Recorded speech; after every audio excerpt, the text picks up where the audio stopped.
BJP party Congress పార్టీకి అభివృద్ధి చేసింది కానీ లేకుంటే మేము చేస్తామని చెప్పుకోవడానికి ఏది కూడా లేదు. వాళ్ళు ఏ ప్రచారంలో కానీ ఏ ప్రెస్ మీట్లో కానీ మాట్లాడేది ఒక్కడే, కేసీఆర్ని అరెస్ట్ చేసే దమ్ము మీకు లేదా, ఎందుకని కేసీఆర్ని అరెస్ట్ చేయలేదు, ఎప్పుడు చేయబోతున్నారు, ఏ సమయంలో చేయబోతున్నారు అనుకుంటూ ఇలా మాట్లాడుతూ ఉన్నారు.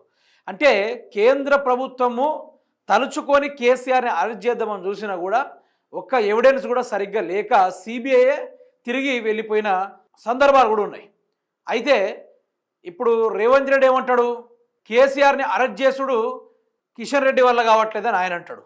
లేదు మీకే వల్ల కావట్లేదు, సోనియా గాంధీ భయపడుతుంది అనుకుంటూ కిషన్ రెడ్డి అంటాడు. అంటే ఈ రాష్ట్రంలో వీళ్ళిద్దరూ ఒకటే అన్నట్టుగా మనకు కనిపిస్తూ ఉంది. తెర వెనకాల నా సామి అన్నట్టుగా వీళ్ళ యొక్క వ్యవహారం మనకు కనబడతా ఉంది. అసలు వ్యక్తిగతంగా ఇక్కడ తెలవాలి ఏంటంటే వీళ్ళు ప్రజలకు ఏం చేశారు, కేంద్రం నుంచి ఎంత డబ్బులు తీసుకొచ్చారు, రెండు జాతీయ పార్టీలు అయినప్పటికీ 2 సంవత్సరాలుగా వీళ్ళు కేంద్రం నుంచి గడ్డి పోసైన పీక్కొని ఏమైనా తీసుకొచ్చారా అనే దాని గురించి వీళ్ళు ప్రణాళిక వేసుకోవాలి, కూర్చోవాలి, చర్చలకు దిగాలి, కొట్టుకోవాలి, గల్లబట్టుకోవాలి, ఇది మేము చేసింది అనుకుంటూ మాట్లాడుకోవాలి. అంతేగాని ఇక్కడ మధ్యలో ప్రజలను పిచ్చోళ్ళు చేసుడు తప్ప ఏమైనా ఉందా మిత్రులారా? ఏమంటారంటే కేసీఆర్ని అరెస్ట్ ఎందుకు చేయలేదంటారు వీళ్ళు. కేసీఆర్ అరెస్టును నేను ఎక్కడ అడ్డుకున్నా, ఒకవేళ కేసీఆర్ అరెస్టుకు మీరు అడ్డుకున్నా, కేసీఆర్ అరెస్ట్ చేసే ప్లాన్ చేసినా కూడా వీపు మీద ఫస్ట్ పెట్రోల్ పోస్తారు, తర్వాత నిప్పంటిస్తారు. ఎవరు ఇది నేను స్వతహాగా చెప్పే ముచ్చట కాదు. మొన్న కేసీఆర్ గారికి సిట్ విచారణ జరిగే రోజున ఏ విధంగా రేవంత్ రెడ్డి దిష్టి బొమ్మను చేసి పెట్రోల్ పోసి ఏ విధంగా తగలబెట్టారో ఆ విధంగా తెలంగాణ రాష్ట్రంలో మొత్తం అగ్ని జ్వాలలు జ్వలిస్తాయి. ఎట్లా జ్వలిస్తాయంటే ఎవరు ఊహించుకోలేరు.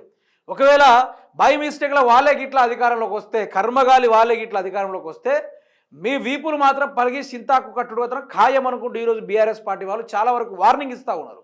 మళ్ళీ వీళ్ళు కూడా కేసీఆర్ అరెస్ట్ చేయలేకపోతున్నాం అనుకుంటూ మాట్లాడే తీరును కూడా మనం చూస్తూ ఉన్నాం. చూడండి మీరే, కేసీఆర్ అరెస్టును నేను ఎక్కడ అడ్డుకున్నా, పట్టణాలు అభివృద్ధికి కేంద్ర నిధులే ఆధారం, అభివృద్ధిపై చర్చకు సిద్ధమా, కాంగ్రెస్ మజ్లిస్ మధ్య రహస్య ఒప్పందం, కేసీఆర్ అరెస్టుపై సోనియా కుటుంబానిదే నిర్ణయం, బీజేపీ అభ్యర్థి మహదేవప్ప ఆత్మహత్యపై విచారణ చేయాలి, 6 గ్యారెంటీల అమలులో కాంగ్రెస్ విఫలం, రేవంత్ అబద్ధాలపై కిషన్ రెడ్డి ధ్వజం లేదు, గడ్డి పూస కూడా లేదు, కానీ ఏమంటాడు, పట్టణాల అభివృద్ధికి కేంద్రం నిధులే ఆధారం అంటాడు.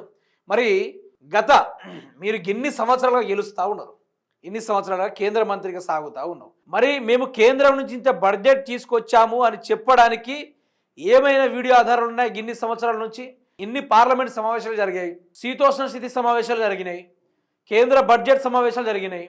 తెలంగాణకి ఎంత వాటా తీసుకొచ్చిర్రు, ఆ డబ్బులు తీసుకొచ్చి ఏం చేసిర్రు, మరి ప్రజలకు ఏమైనా కట్టి చూపెట్టారా, ఏం చేశారు? ఇప్పటిదాకా ఏది కూడా రాలేదు కదా.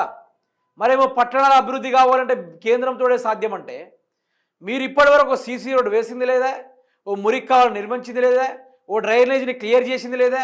ఇప్పటిదాకా ఏది కూడా చక్కదనం లేదు మీకు. అట్లాంటిది మీరు మళ్ళీ మాతోటి అవుతుందంటే మీతోటి ఏది కాదనేది అందరికీ అర్థమైంది. మీరు అభివృద్ధి చేయకున్నా పర్వాలేదు, బట్ కేసీఆర్ని అరెస్ట్ చేస్తాం, అది చేస్తాం, నువ్వు చేయట్లేదు నేను చేయట్లేదు అనుకుని ఒకరినొకరు గుద్దులాట చేసుకుంటే మాత్రము ఈ తెలంగాణ రాష్ట్ర ప్రజలే చూసుకుంటూ ఊరుకోలేరు. ఇక మీరు ఆడిన డ్రామాలకి ప్రజలు చెక్ పెట్టడానికి సిద్ధంగా ఉన్నారు. మీరు సిట్టు విచారణ చేసుడు, అది చేసుడు, ఇది చేసుడు, కాలయాపన చేసుడు చేస్తూ ఉన్నారు. కానీ ప్రజలంతా విసిగిపోయారు. ఇదంతా చూసి కొడతారు, తిరగబడతారు, తన్నుతారు కూడా. ఇది మాత్రం తథ్యం.